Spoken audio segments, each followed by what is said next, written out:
Hoy recordamos 143 años de la invasión chilena, rindiendo homenaje a nuestras heroínas y héroes que defendieron el litoral boliviano con los más altos valores de patriotismo.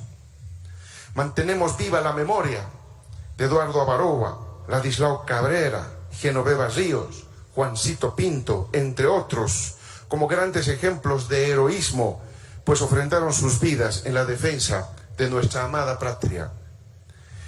En 1879, la invasión militar chilena a los puertos bolivianos arrastró a nuestro país a una guerra entre pueblos hermanos, que no deseó ni buscó, y en la que perdimos miles de vidas.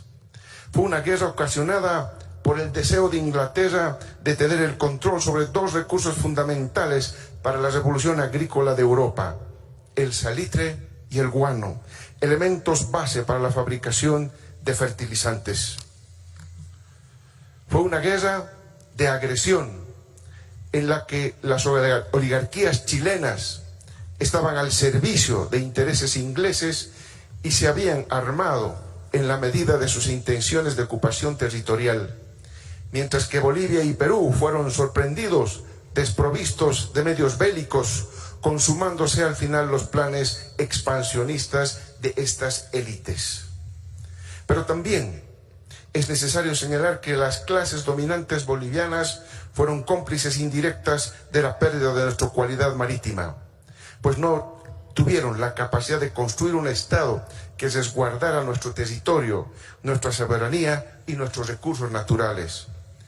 El 14 de febrero de 1879, Chile ocupó el puerto boliviano de Antofagasta, sobrepasando a nuestras fuerzas militares.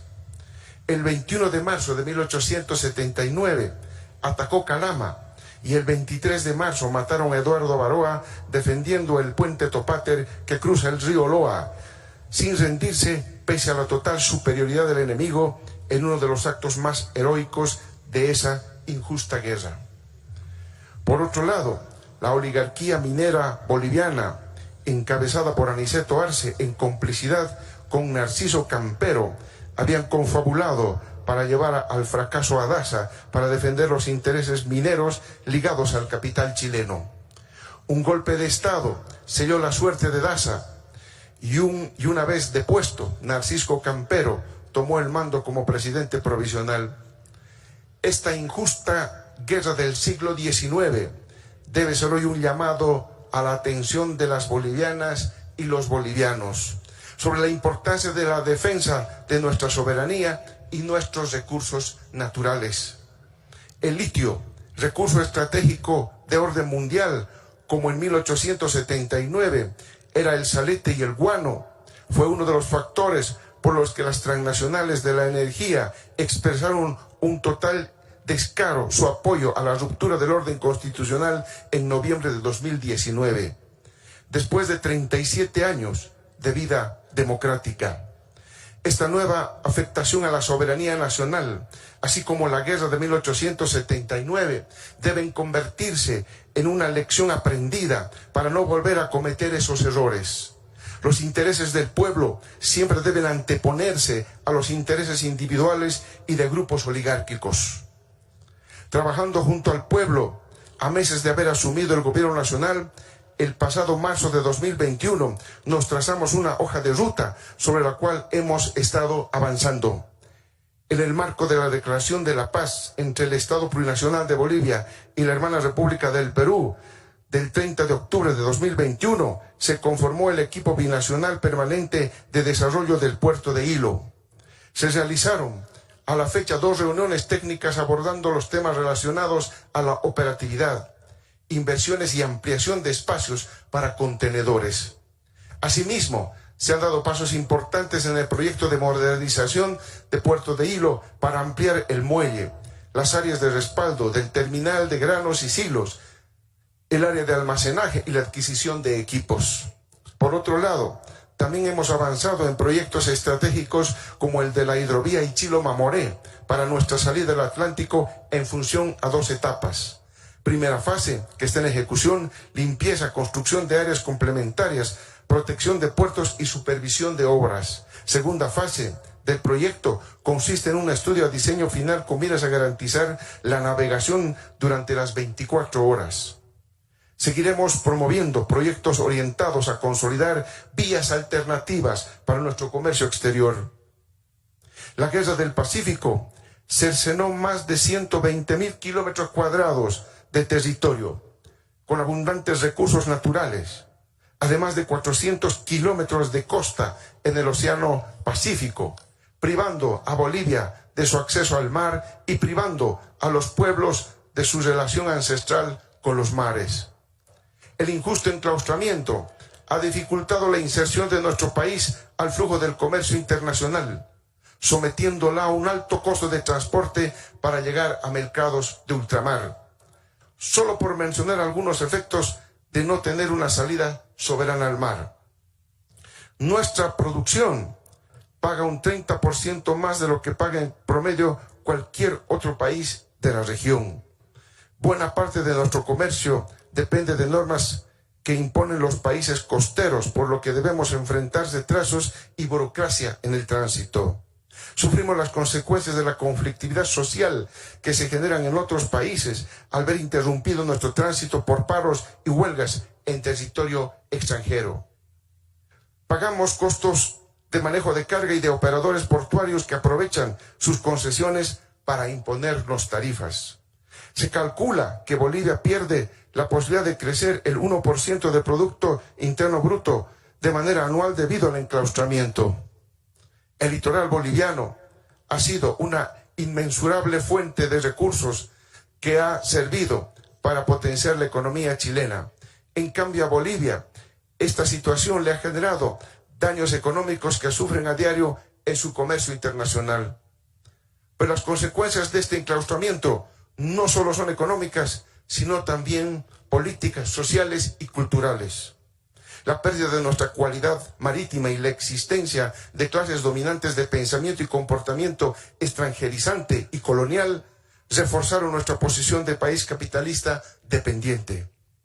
Es importante recalcar, hermanas y hermanos, que la Corte Internacional de Justicia, en su sentencia de 1 de octubre de 2018, dejó claro que existe una larga historia de diálogos, intercambios y negociaciones orientadas a identificar una solución apropiada a la situación de mediterraneidad de Bolivia posterior a la Guerra del Pacífico y al Tratado de 1904, sin que hasta la fecha se hayan logrado resultados concretos. Conforme a la conclusión de la Corte, Bolivia y Chile pueden continuar su diálogo e intercambios en un espíritu de buena vecindad para abordar los asuntos relativos a la situación del enclaustramiento de Bolivia, solución que ambos han reconocido es una materia de interés mutuo. Con una verdadera voluntad de las partes, pueden ser emprendidas negociaciones significativas. El fallo de la Corte, lejos de las interpretaciones derrotistas, abre un nuevo escenario en el diálogo bilateral en el que el ciclo de enfrentamiento se ha cerrado y se apertura una fase de acercamiento basado en la integración de los pueblos hermanados a través del diálogo, la cooperación y la complementariedad. El derecho al mar de Bolivia es un derecho irrenunciable e imprescriptible sobre el territorio que le dé acceso al Océano Pacífico y su espacio marítimo. Así lo establece el artículo 267 de nuestra Constitución Política del Estado. Asimismo, en el mencionado artículo se señala que la solución efectiva al diferendo marítimo a través de medios pacíficos y el ejercicio pleno de la soberanía sobre dicho territorio constituyen objetivos permanentes e irrenunciables del Estado boliviano. Por ello, el restablecimiento de relaciones diplomáticas solo se podrá dar en el marco de la solución al tema marítimo pendiente. Chile es consciente que el encierro boliviano es una de sus faltas internacionales más graves y que el inmenso daño que ha cometido en 1879 está en la conciencia internacional. Hermanas y hermanos, Bolivia y Chile tienen mayores oportunidades si encaminan un trabajo conjunto, superando el discurso de siglos pasados y avanzando en la diplomacia de los pueblos, generando diálogos de buena fe. Recientemente ha asumido la conducción de nuestra hermana República de Chile un gobierno progresista y el pueblo chileno avance en una histórica asamblea constituyente, por lo que hacemos votos para que, bajo el liderazgo del hermano presidente Gabriel Boric, se ponga fin al enclaustramiento del pueblo boliviano, una herida abierta en nuestra patria grande desde hace 143 años. Bolivia y Chile tienen mucho que aportar a la integración sudamericana, latinoamericana y caribeña, a la construcción de una nueva historia en nuestra región y contribuir a la edificación de un mundo multipolar en el que no exista una sola nación hegemónica. A partir de diálogos sinceros podemos superar lo que nos separa y priorizar lo que nos une. Bolivia es un estado plurinacional cuyo corazón son los pueblos indígenas originarios y, como señala la Declaración de las Naciones Unidas sobre el derecho de los pueblos indígenas, tienen derecho a mantener y fortalecer su propia relación espiritual con las tierras, territorios, aguas, mares costeros y otros recursos que tradicionalmente han poseído u ocupado. Debemos avanzar en esa dirección, superando todas aquellas barreras y marcos de relacionamiento tradicionales entre estados, que se han traducido en restricciones de derechos para los pueblos y que han llevado a rupturas de lazos de hermandad que nos unían incluso antes de la colonización y de la constitución de los estados nacionales.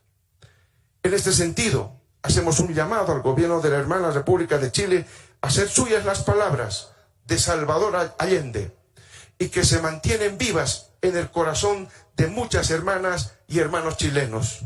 Comillas, Chile tiene una centenaria deuda con Bolivia y estamos dispuestos a emprender una solución histórica. Bolivia retornará soberana a las costas del Pacífico. Cierra comillas.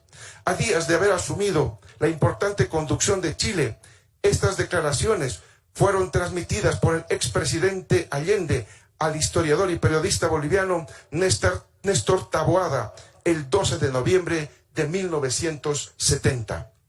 Estamos seguros que más temprano que tarde se rectificará la injusticia de nuestro enclaustramiento y reconstituiremos nuestra relación ancestral y soberana con los mares, derecho con el que nacimos como Bolivia y al que nunca renunciaremos. Por justicia, historia y ración, hoy y siempre, mar para Bolivia. Muchas gracias.